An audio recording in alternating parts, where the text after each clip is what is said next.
ഓം സ്വാമിയേ ശരണയ്യപ്പ. വാളയപ്പുറത്തമ്മ ദേവി ലോകമാതാവേ ശരണയ്യപ്പ. ശ്രീ മഹാദേവ്യൈ നമ. ശ്രീ ലളിതാ ത്രിപുരസുന്ദര്യൈ നമ. ഞാൻ മാടവന പരമേശ്വരൻ നമ്പൂതിരി, മുൻ ശബരിമല വാളയപ്പുറം മേൽശാന്തി. ലളിതാ സഹസ്രനാമത്തിലെ 332 നാമങ്ങൾ നമ്മൾ പഠിച്ചു കഴിഞ്ഞു. ഇനി 333 നാമം. ഓം വാരുണീമതവിഹ്വലായൈ നമ. വാരുണി എന്ന് പറഞ്ഞാൽ മദ്യം എന്നാണ് അർത്ഥം. അപ്പം മുന്തിരിച്ചാറും സോമരസവും ബ്രഹ്മാനന്ദവുമാകാം. ഇത് മൂന്നും അതിൻ്റെ ഗണത്തിൽ പെടുത്താം എന്നാണ്. അപ്പോൾ അതിൻ്റെ മതലഹരിയിൽ ഇളകി വശായവൾ എന്നാണ് നാമത്തിനർത്ഥം പറഞ്ഞത്. അപ്പോൾ ദേവി നിർലോഭം അനുഗ്രഹിക്കുന്ന സമയമാണത് എന്നാണ്. അപ്പോൾ ഈന്തപ്പഴരസം എന്നും വാരുണീ ശബ്ദത്തിനൊരർത്ഥമുണ്ട്. കാരണം വരുണന് പ്രിയപ്പെട്ടതാണ് ഈ ഈന്തപ്പഴം എന്നുള്ളത്. അപ്പോൾ ബ്രഹ്മാനന്ദരസാനുഭൂതിയിൽ പ്രപഞ്ചകാര്യങ്ങൾ മറന്ന് ഉന്മതിക്കുന്നവൾ എന്നൊരർത്ഥം നമുക്കതിന് സങ്കല്പിക്കാം എന്നാണ്. അപ്പോൾ വാരുണീമത് അധികം അവിഹ്വല എന്ന് പറയുമ്പോൾ മാരുണീമത് അവിഹ്വല.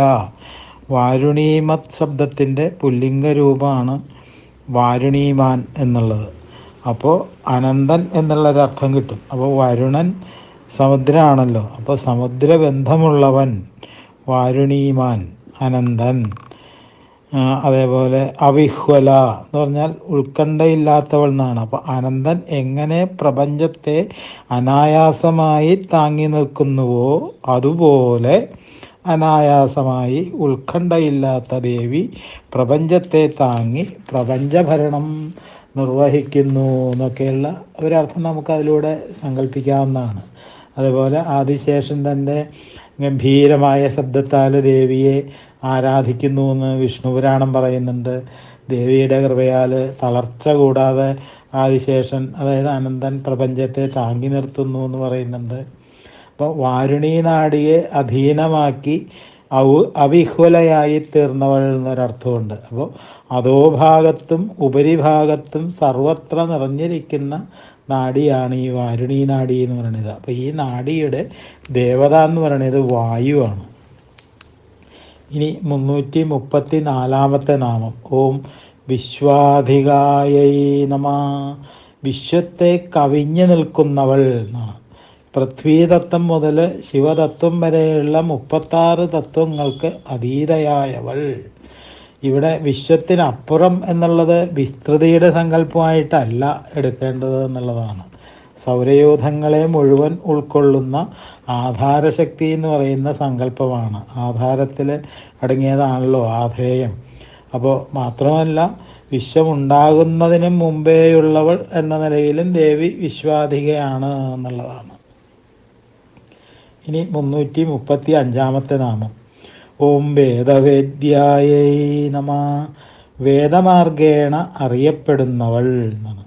അപ്പോൾ 57 നാമം നമ്മൾ അനുസ്മരിച്ചു. ചിന്താമണി ഗൃഹാന്തസ്ഥ എന്നല്ലേ. അപ്പോൾ ചിന്താമണി ഗൃഹത്തിന് 4 വാതിലുണ്ട് എന്നാണ് പറയണേ. അത് വേദമാണെന്നാണ് അഭിജ്ഞമതമായിട്ടുള്ളത്. അപ്പോൾ ഈ വാതിലുകളിലൂടെ വേണം ദേവിയെ കാണേണ്ടത് എന്ന് ഒരർത്ഥം നമുക്കതിന് കിട്ടണമെന്നാണ്. അപ്പോൾ വേദം 4 അല്ലേ. മഹാഭാരതത്തെ പഞ്ചമവേദം എന്നും പറയാറുണ്ട്. അപ്പോൾ കിഴക്ക് ദിക്ക് ഋഗ്വേദത്തിൻ്റെയും തെക്ക് ദിക്ക് യജുർവേദത്തിൻ്റെയും വടക്ക് ദിക്ക് സാമവേദത്തിൻ്റെയും പടിഞ്ഞാറ് ദിക്ക് അഥർവവേദത്തിൻ്റെയും ആണെന്നാണ് ശ്രുതി പ്രമാണം പറയുന്നത്. അപ്പോൾ ഋഗ്വേദത്തിൻ്റെ അധിഷ്ഠാന ദേവത എന്ന് പറയുന്നത് ശുദ്ധവിദ്യയും പരിവാരങ്ങളുമാണ്. യജുർവേദത്തിൻ്റെ അധിഷ്ഠാന ദേവത എന്ന് പറയുന്നത് സൗന്ദര്യവിദ്യയും പരിവാരങ്ങളുമാണ്. സാമവേദത്തിൻ്റെ അധിഷ്ഠാന ദേവത എന്ന് പറയുന്നത് തുരീയാമ്പയും പരിവാരങ്ങളുമാണ്. അഥർവവേദത്തിൻ്റെ അധിഷ്ഠാന ദേവത ലോപാമുദ്രയും പരിവാരങ്ങളുമാണ് എന്നാണ് ഋഷി സങ്കല്പങ്ങളൊക്കെ പറയുന്നത്. ഇനി 336 നാമം. ഓം വിന്ധ്യാചലനിവാസിന്യൈ നമ. അചലം എന്ന് പറയുമ്പോൾ പർവ്വതമാണ് അല്ലേ. അപ്പോൾ വിന്ധ്യാചലത്തിൽ വസിക്കുന്നവൾ എന്നാണ്. വൈവസ്വത മന്വന്തരത്തിൽ നന്ദ എന്നുള്ള പേരിൽ അവതരിച്ച് വിന്ധ്യാചലത്തിൽ വെച്ച് സുംഭൻ നിസുംഭൻ എന്നീ അസുരന്മാരെ ദേവി വധിച്ചതായിട്ട് ദേവി മാഹാത്മ്യം പറയുന്നു. അപ്പോൾ അസുരവധം കഴിഞ്ഞ് ഭക്തന്മാരുടെ അഭിഷ്ടപ്രകാരം വിന്ധ്യാചലത്തിൽ ദേവി വാസം ഉറപ്പിച്ചു എന്നാണ് കഥ. ഇനി 337 നാമം. ഓം വിധാത്രിയൈ നമ. പ്രപഞ്ചവിധാനം നിർവഹിക്കുന്നവൾ എന്നാണ്. അപ്പോൾ വിശേഷതരത്തിലുള്ള ധാത്രി എന്നും അതിനെ നമുക്കൊരർത്ഥമായിട്ട് കൊടുക്കാം. സാധാരണ അമ്മമാരിൽ നിന്നും വ്യത്യസ്തമായി വിശേഷതരമായ വാത്സല്യ കൃപാതിരേകം കൊണ്ട് ഭക്തന്മാരെ ആനന്ദ നിർവൃതിയിൽ മുഴിയിക്കുന്നവൾ എന്നുള്ള നിലയ്ക്ക് ആ ഒരർത്ഥം നമുക്ക് കൊടുക്കാം എന്നാണ്. ഇപ്പോൾ നമ്മളെ പ്രസവിച്ച അമ്മ നമ്മുടെ ഒരു ജന്മത്തിലെ കാര്യം നോക്കുമായിരിക്കാം അല്ലേ. അപ്പോൾ അതും ഇന്ന് അപൂർവമാണ്. എന്നാലും നമ്മുടെ എല്ലാ ജന്മത്തിലും ആനന്ദമനുഭവിക്കത്തക്ക രീതിയിൽ നമ്മളെ നയിക്കുക എന്നതാണ് ഈ അമ്മയുടെ ഉദ്ദേശം എന്നാണ്. അപ്പോൾ വിധാതാവിൻ്റെ, അതായത് ബ്രഹ്മാവിൻ്റെ പത്നി വിധാത്രി അങ്ങനെ എടുക്കാം. ധാത്രി എന്ന് പറഞ്ഞാൽ നെല്ലിക്ക എന്നൊരർത്ഥമുണ്ട്. ഇപ്പോൾ അതിൽ വിശേഷ താല്പര്യമുള്ളവൾ എന്നും ഒരു വ്യാഖ്യാനം നമുക്ക് അതിന് കൊടുക്കുന്നതുകൊണ്ട് തെറ്റില്ല എന്ന് തോന്നുന്നു. അപ്പോൾ ഇനി 338 നാമം. ഓം വേദജനന്യൈ നമ. വേദങ്ങളെ സൃഷ്ടിച്ചവൾ. വേദങ്ങൾ ബ്രഹ്മത്തിൻ്റെ ഉച്ഛ്വാസമാണെന്നാണ് ശ്രുതി പ്രമാണം തന്നെ അല്ലേ. അപ്പോൾ അസ്യ മഹതോ ഭൂതസ്യ നിശ്വസിതാം ഏതദ് ഋഗ്വേദോ യജുർവേദ എന്നാണ്. അപ്പോൾ ത്രികോണാകൃതിയിലുള്ള കുണ്ടലിനി ശക്തിയിൽ നിന്നാണ് വേദത്തിലെ സ്വരങ്ങളും വ്യഞ്ജനങ്ങളും ഉണ്ടായത്. അക്കാരണത്താൽ ദേവിയെ വേദമാതാവ് എന്ന് വിളിക്കണു എന്ന് പറയണു. യഥ ശൃംഗാടകാകാര കുണ്ടലിന്യാസമുദ്ഗത സ്വരാശ്ച വ്യഞ്ജനാനീതി വേദമാതാ തഥാ സ്മൃത എന്ന് സൗഭാഗ്യഭാസ്കരം ദേവീപുരാണത്തിൽ പറയുന്നുണ്ട്. ഇനി 339 നാമം. ഓം വിഷ്ണുമായൈ നമ. വിഷ്ണുവിൻ്റെ മായാശക്തിയായവൾ. വിശ്വംവേഷ്ടി ഇതി വിഷ്ണു എന്നല്ലേ. അപ്പോൾ ലോകത്തെ പൊതിയുകൊണ്ട് വിഷ്ണു എന്നാണ് പറയണത്. അപ്പോൾ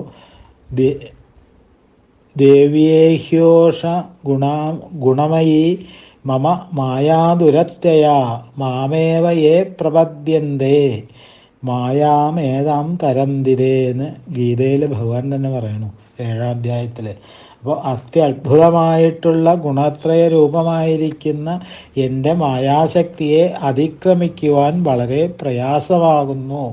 എങ്കിലും യാതൊരുത്തനാണോ എന്നെ തന്നെ ശരണം പ്രാപിക്കുന്നത് അവർ ഈ മായയെ അതിക്രമിക്കുന്നു എന്നാണ് ഭഗവാന്റെ ആ ഗീതാവാക്യത്തിൻ്റെ അർത്ഥമായിട്ട് വരുന്നത്. അപ്പോൾ സത്വരജസ് തമോ ഗുണങ്ങൾക്കനുസരിച്ച് സർവ്വതിനെയും അഭിവ്യക്തമാക്കുന്നതും അവ്യക്തമാക്കുന്നതും യാതൊരു ശക്തിയാണോ അത് വിഷ്ണു മായ എന്നാണ് കാളികാപുരാണത്തിൽ പറയണത്.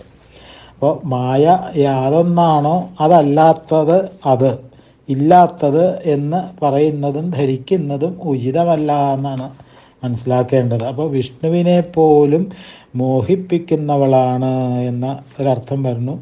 വിഷ്ണു മായാവതത്തിന് മോഹിപ്പിക്കുന്നവളെന്നും വിഷ്ണു മായാവതത്തിന് അർത്ഥം കൽപ്പിക്കാം എന്നാണ് പറയണത്. ഈ വിഷ്ണുമായ എന്നുള്ള നാമത്തിന് അങ്ങനെയും ഒരർത്ഥം കൽപ്പിക്കാം. വിഷ്ണുവിനെ പോലും മോഹിപ്പിക്കുന്നവൾ എന്നുള്ള അർത്ഥം ഈ നാമത്തിന് കൊടുക്കാം എന്നാണ് മനസ്സിലാക്കേണ്ടത്. ഇനി 340 നാമം. ഓം വിലാസിന്യൈ നമ. വിലാസലോലയായവൾ. മായയുടെ വിക്ഷേപശക്തിക്കാണ് ഈ വിലാസം എന്ന് പറയുക അല്ലേ. അപ്പോൾ സത്യവസ്തുവിനെ മറച്ച് നാമരൂപാത്മകമായിട്ടുള്ള ദൃശ്യപ്രപഞ്ചത്തെ വിക്ഷേപിച്ച് മനസ്സിനെ വിഭ്രമിപ്പിക്കുന്നതാണ് ദേവിയുടെ വിലാസശക്തി എന്ന് പറയുന്നത്. അപ്പോൾ വിലാസോ വിക്ഷേപശക്തി അസ്യ, ഇവളുടെ അല്ലെങ്കിൽ ദേവിയുടെ വിക്ഷേപശക്തിയാണ് വിലാസം എന്നാണ്. വിലാസം ആസീനി ഇതി വിലാസിനി. വിലം എന്ന് പറഞ്ഞാൽ ബ്രഹ്മരന്ധ്രമാണ്. അപ്പോൾ രന്ധ്രം എന്ന് പറഞ്ഞാൽ വിടവ് എന്നാണ് അർത്ഥം, ദ്വാരം എന്നൊക്കെയാണ്. ആസീനി എന്ന് പറഞ്ഞാൽ സ്ഥിതി ചെയ്യുന്നവൾ. അപ്പോൾ സഹസ്രതലപത്മത്തിലെ ബ്രഹ്മരന്ധ്രത്തെ അധിവസിക്കുന്നവൾ എന്ന അർത്ഥത്തിലും ദേവി വിലാസിനി ആണ് എന്നാണ്. അപ്പം ബ്രഹ്മരന്ധ്രങ്ങളിൽ ഒളിഞ്ഞിരുന്ന് സദാശിവനുമായി മേളിച്ചുല്ലസിച്ച് ഭാവഹാവാദികളോടെ കഴിയുന്നവൾ എന്നും ഒരർത്ഥം എടുക്കാം. അപ്പം മൂർധാവിൽ സുഷുമ്നാനാഡി അവസാനിക്കുന്ന ഭാഗമാണ് ഈ ബ്രഹ്മരന്ധ്രം എന്ന് പറയുന്നത്, അല്ലേ? അപ്പോൾ ഇത് ഭേദിച്ചാണ് യോഗികളുടെ ദേഹി പുറത്തേക്ക് പോകുന്നത്. ഇവിടെ കോടി രുദ്രന്മാരാൽ പരിസേവിതയായി ദേവി സ്ഥിതി ചെയ്യുന്നു എന്നാണ് പറയണത്. ഇനി 341 നാമം. ഓം ക്ഷേത്രസ്വരൂപായൈ നമഃ. ക്ഷേത്രം സ്വരൂപമായവൾ എന്നാണ്. പൃഥ്വീതത്വം മുതൽ ശിവതത്വം വരെയുള്ള 36 തത്വങ്ങൾ അടങ്ങിയതാണ് ശരീരം എന്ന് നമ്മൾ നേരത്തെ മനസ്സിലാക്കി. അപ്പോൾ ശിവൻ ക്ഷേത്രജ്ഞനും ശിവ ക്ഷേത്രവുമാണെന്ന് ലിംഗപുരാണത്തിൽ കാണുന്നുണ്ട്. അപ്പോൾ ശരീരമാകുന്ന ക്ഷേത്രസ്വരൂപത്തോടു കൂടിയവൾ എന്നാണ് നാമത്തിന് അർത്ഥമായിട്ട് പറഞ്ഞത്. 342 നാമം. ഓം ക്ഷേത്രേശ്യൈ നമഃ. ക്ഷേത്രേശൻ്റെ അല്ലെങ്കിൽ ശിവൻ്റെ പത്നി എന്നാണ്. അതല്ലെങ്കിൽ ക്ഷേത്രത്തിൻ്റെ, അതായത് ശരീരത്തിൻ്റെ അധീശയായവൾ എന്നാണ്. അപ്പോൾ ഇതിനെപ്പറ്റി ആചാര്യസ്വാമികൾ പറയുന്നത് വളരെ നമുക്ക് ലളിതമായിട്ട് മനസ്സിലാവുന്ന ഒരു ശ്ലോകമുണ്ട്.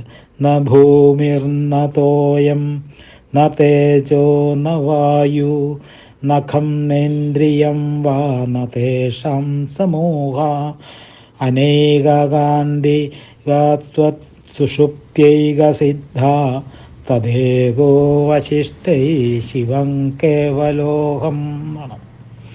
ഇനി 343 നാമം. ഓം ക്ഷേത്രജ്ഞപാലിന്യൈ നമഃ. ക്ഷേത്രത്തിൻ്റെയും ക്ഷേത്രജ്ഞൻ്റെയും രക്ഷകയായവൾ എന്നാണ്. അപ്പോൾ മുൻ നാമങ്ങളുടെ അർത്ഥങ്ങളോട് അന്വയിച്ചിട്ട് വേണം ഇത് മനസ്സിലാക്കാൻ എന്നുള്ളതാണ്. ഇതം ശരീരം വസുദേ ക്ഷേത്രമിത്യഭിധീയതേ എന്ന് വിഷ്ണുസ്തുതിയിൽ പറയുന്നു. ഇതം ശരീരം കൗന്ദേയ ക്ഷേത്രമിത്യഭിധീയതേ ഏതദ് യോ വേത്തിദം പ്രാഹു ക്ഷേത്രജ്ഞ ഇതി തത്വിതാന്ന് ഭഗവത്ഗീതയിൽ ഭഗവാൻ പറയുന്നു. 24 തത്വാനി ക്ഷേത്രശബ്ദേന സൂരയ ആഹു ക്ഷേത്രജ്ഞശബ്ദേന ഭോക്താരം പുരുഷം ദധാന്ന് ലിംഗപുരാണത്തിൽ പറയുന്നു. അപ്പോൾ സംഖ്യാതത്വം അനുസരിച്ചിട്ട് 25 അടിസ്ഥാന തത്വങ്ങൾ എന്നാണ്. അപ്പോൾ ആ കാരണങ്ങളെ കൊണ്ട് തന്നെ സംഖ്യന്മാരെ 25, അതായത് 25 തത്വജ്ഞന്മാർ എന്ന് വ്യവഹരിക്കാറുണ്ട്. അപ്പോൾ ആ ദർശനം അനുസരിച്ച് 24 തത്വങ്ങളെ ക്ഷേത്രമെന്നും ഒരു തത്വമായ പുരുഷനെ ക്ഷേത്രജ്ഞനെന്നും പറയുന്നു എന്നാണ്. എന്നാൽ വായുപുരാണത്തിൽ പറയണത് അവ്യക്തം ക്ഷേത്രമുദ്ദിഷ്ടം ബ്രഹ്മ ക്ഷേത്രജ്ഞ ഉച്യതേ എന്നാണ്. അതേപോലെ ബ്രഹ്മപുരാണത്തിൽ പറയണത് ക്ഷേത്രാഖ്യാനി ശരീരാണി തേഷാം ജൈവ യഥാസുഖം താനി വേത്തി സ യോഗാത്മാ തഥ ക്ഷേത്രജ്ഞ ഉച്യതേ. ഞാനെന്നും എൻ്റേതെന്നും അറിയുന്നതൊക്കെ സാധാരണ ശരീരത്തെ മുൻനിർത്തിയിട്ടാണല്ലോ. അപ്പോൾ സത്യം ശരീരമല്ല ശരീരിയാണ് എന്നറിയുന്നവർ വളരെ കുറവാണ്. അപ്പോൾ ആ അദ്വൈത ഭാവം ജീവന് അനുഭൂതമാകാതെ കൊണ്ട് തന്നെ ക്ഷേത്രത്തെയും ക്ഷേത്രജ്ഞനെയും പരിരക്ഷിക്കുന്നവളാണ് ദേവി എന്നാണ് നാമത്തിനർത്ഥം. ഇത് മനുസ്മൃതിയിൽ പറയുന്നു. ശരീരം ധരിച്ച ആത്മാക്കളെ കർമ്മത്തിന് പ്രേരിപ്പിക്കുന്നവൻ ക്ഷേത്രജ്ഞൻ, കർമ്മം ചെയ്യുന്നവൻ ഭൂതാത്മാ, ശരീരവുമായി ബന്ധപ്പെട്ട് സുഖദുഃഖങ്ങളെ അനുഭവിക്കുന്നത് ജീവൻ എന്നൊക്കെയാണ് മനുവിൽ പറയണത്. ഇനി 344 നാമം. ഓം ക്ഷയവൃദ്ധിവിനിർമുക്തായൈ നമഃ. അപജയമോ ഉപജയമോ ഇല്ലാത്തവളാണ് ദേവി എന്നാണ്. അപ്പോൾ ക്ഷയമോ വളർച്ചയോ ബാധിക്കാത്തവൾ. പ്രപഞ്ചത്തിലെ പ്രായേണ ഏത് വസ്തുവും ഷഡ്ഭാവ വികാരങ്ങൾക്ക് വിധേയമായിട്ടാണ് ഉണ്ടാവുക എന്നാണ് പറയണത്. അതായത് ഉണ്ടാവുക, നിലനിൽക്കുക, വളരുക, മാറ്റങ്ങൾ വരിക, ക്ഷീണിക്കുക, നശിക്കുക. അതിൻ്റെ സംസ്കൃത പദങ്ങളാണ് ജായതേ, അസ്ഥി, വർദ്ധതേ, അതേപോലെ വിവരിണമതേ, അതേപോലെ അപക്ഷീയതേ, വിനശ്യതി. ഇങ്ങനെ 6 ഭാവപരിണാമങ്ങൾ ഏശാത്തവളാണ് ദേവി എന്നാണ്. അപ്പോൾ ഈ തത്വത്തെ ഭഗവത്ഗീതയിലും വിസ്തരിച്ച് പറഞ്ഞിട്ടുണ്ട് ഇല്ലേ. നൈനം ചിന്തന്തി ശാസ്ത്രാണി നൈനം ദഹതി പാവക ന ചൈനം ക്ലേദയന്ത്യാപോ ന ശോഷയന്തി മാരുത അച്ഛേദ്യോയ മദാഹ്യോയം അക്ലേദ്യോ ശേഷ്യ ഏവജ നിത്യസർവഗതസ്ഥാണു അജലോയം സനാതന. ഭഗവത്ഗീതയിൽ 2ാമത്തെ അധ്യായത്തിൽ ഭഗവാൻ പറഞ്ഞ കാര്യങ്ങളാണത്. അപ്പോൾ പരമാത്മസ്വരൂപിണിയായിട്ടുള്ള ദേവി നിത്യയായതുകൊണ്ട് തന്നെ ക്ഷയബുദ്ധികൾ ദേവിയെ സ്പർശിക്കുന്നില്ല. ബൃഹദാരണ്യകോപനിഷത്തിൽ പറയുന്നുണ്ട്, ഇതാണ് ബ്രഹ്മജ്ഞാനിയുടെ മഹത്വം എന്ന്. അപ്പോൾ അവൻ കർമ്മം കൊണ്ട് വളരുകയോ തളരുകയോ ചെയ്യുന്നില്ല എന്നാണ്. സത്കർമ്മങ്ങളെ കൊണ്ട് അവന് നേട്ടമോ ദുഷ്കർമ്മങ്ങളെ കൊണ്ട് കോട്ടമോ അവന് സംഭവിക്കുന്നില്ല എന്നുള്ളതാണ്. ഇനി 345-ാമത്തെ നാമം. ഓം ക്ഷേത്രപാല സമർച്ചിതായൈ നമഃ. ക്ഷേത്രപാലനാൽ വഴി പോലെ അർച്ചിക്കപ്പെടുന്നവൾ. ഇപ്പോൾ ദാരികാസുരനെ വധിച്ച ദേവിയുടെ ക്രോധം ശമിച്ചിട്ടില്ല എന്ന് മനസ്സിലാക്കിയ ദേവന്മാരാകെ പരിഭ്രമിച്ച് വശായി എന്നാണ്. എങ്ങനെയാണ് ദേവിയെ ഒന്ന് ശാന്തമാക്കുക എന്നായി അവരുടെ ഒക്കെ ചിന്ത. അവസാനം ശിവൻ ഒരു കൈക്കുഞ്ഞിൻ്റെ രൂപം പൂണ്ട് ദേവിയുടെ മുന്നിൽ കിടന്ന് ഉറക്കെ കരഞ്ഞു എന്നാണ്. അപ്പോൾ കുഞ്ഞിൻ്റെ കരച്ചിൽ കേട്ട് ദേവിയുടെ കോപം കുറച്ച് തണുത്തു എന്നാണ്. പെട്ടെന്ന് കുഞ്ഞിനെ വാരിയെടുത്ത് മടിയിൽ വെച്ച് മുലയൂട്ടാൻ തുടങ്ങി എന്നാണ്. അപ്പോൾ കുഞ്ഞ് മുലപ്പാലിലൂടെ ദേവിയുടെ ക്രോധത്തെ മുഴുവനും വലിച്ചു കുടിച്ചു എന്നാണ്. അപ്പോൾ അതോടെ ദേവി ശാന്തയായി. ആ കുഞ്ഞായി തീർന്ന ശിവൻ്റെ പേരാണ് ക്ഷേത്രപാലൻ എന്നാണ് കഥ. അപ്പോൾ ആ ക്ഷേത്രപാലനാൽ ആരാധിക്കപ്പെടുന്നവൾ എന്ന് നാമത്തിനർത്ഥം. അപ്പോൾ ക്ഷേത്രം എന്ന് പറഞ്ഞാൽ യാഗാദി കർമ്മങ്ങളുടെ വിനിമയ സ്ഥാനം എന്നൊരർത്ഥമുണ്ട്. അപ്പോൾ അതിൻ്റെ പാലകനാൽ യഥാർഹം ആരാധിക്കപ്പെടുന്നവൾ എന്നൊരർത്ഥം വരാം. ക്ഷേത്രം എന്ന് പറഞ്ഞാൽ ശരീരം എന്നർത്ഥമുണ്ട്. ക്ഷേത്രപാലൻ എന്ന് പറഞ്ഞാൽ സംസാരിയായ ജീവനാണ് അല്ലേ. അപ്പോൾ ആ ജീവനാണ് ഇവിടെ ഉപാസകൻ. ആ ഉപാസകനാൽ ആരാധിക്കപ്പെടുന്നവൾ എന്ന് നമുക്ക് മനസ്സിലാക്കാം. അപ്പോൾ ക്ഷേത്രം എന്ന് പറഞ്ഞാൽ ദേവാലയം എന്നർത്ഥമുണ്ട്. അപ്പോൾ ദേവാലയത്തിൻ്റെ പാലകൻ എന്ന് പറഞ്ഞാൽ തന്ത്രി എന്നാണ് അർത്ഥം. അപ്പോൾ തന്ത്രിമാരാൽ സമാരാധിക്കപ്പെടുന്നവൾ എന്ന് അങ്ങനെ വിവിധങ്ങളായിട്ടുള്ള അർത്ഥങ്ങൾ നമുക്ക് അതിന് കൽപ്പിക്കാം എന്നുള്ളതാണ്. ഈ 346-ാമത്തെ നാമം. ഓം വിജയായൈ നമഃ.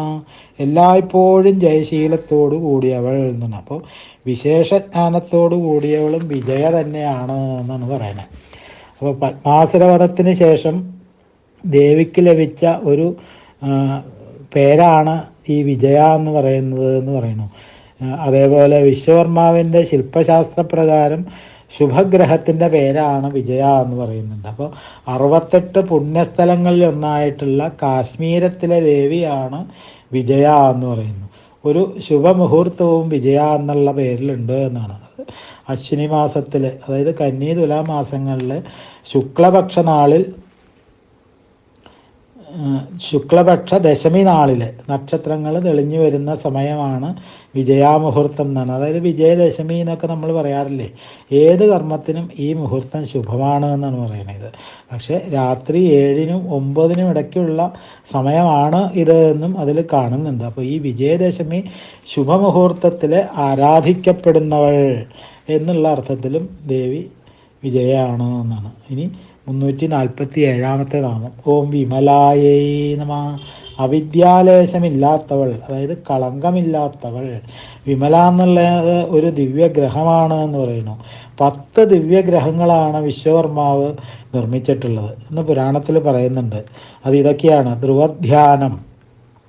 ധ്രുവധ്യാനമല്ല, ധ്രുവധന്യം, ജയം, കാന്തം, വിപുല, വിജയ, അതേപോലെ സുമുഖ, വിമലം, നന്ദം, നിധനം, മനോരമ.